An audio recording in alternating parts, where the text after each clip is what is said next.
The sharp sound of a leather belt striking echoed across the palace. The maidens screamed, their bright-colored clothes torn as they all ran for their dear lives.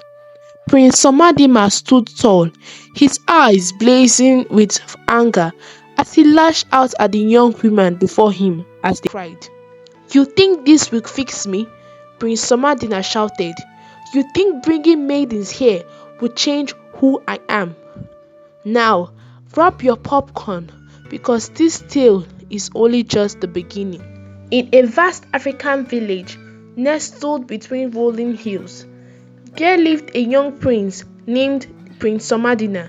He was the heir to the kingdom of Umuzulu, known for his sharp mind, kind heart, and striking beauty.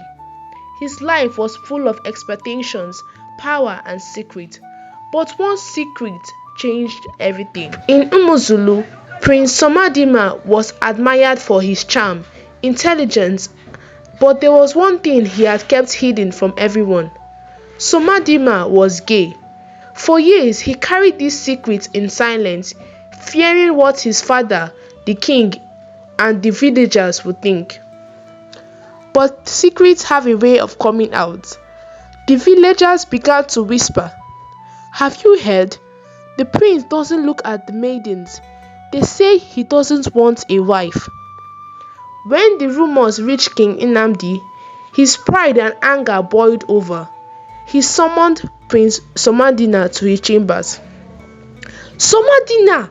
the king roared, his voice echoing through the room. "What is this rubbish I am hearing about you? Villagers say that you are gay." Somadima's heart raced. For years he had prepared for this moment, but it didn't make it any easier. "Father," he said softly, "it is true, I am gay." The king's face darkened with anger. "You dare not disgrace this family," he thundered. "You are the heir to this throne.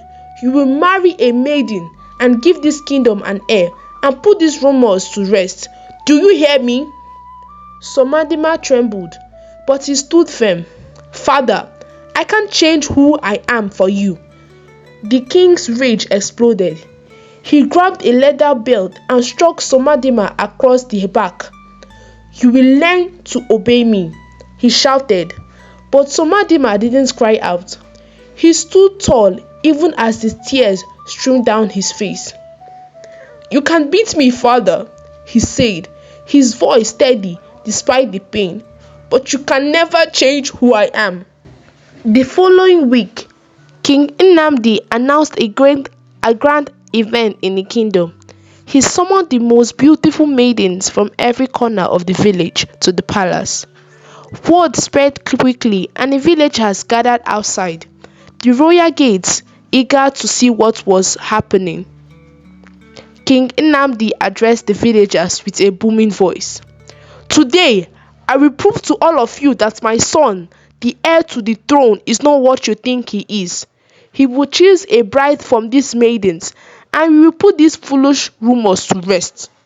"You must choose one of them," the king said, his voice cold, telling the prince, "Show the village that you are not what they say you are."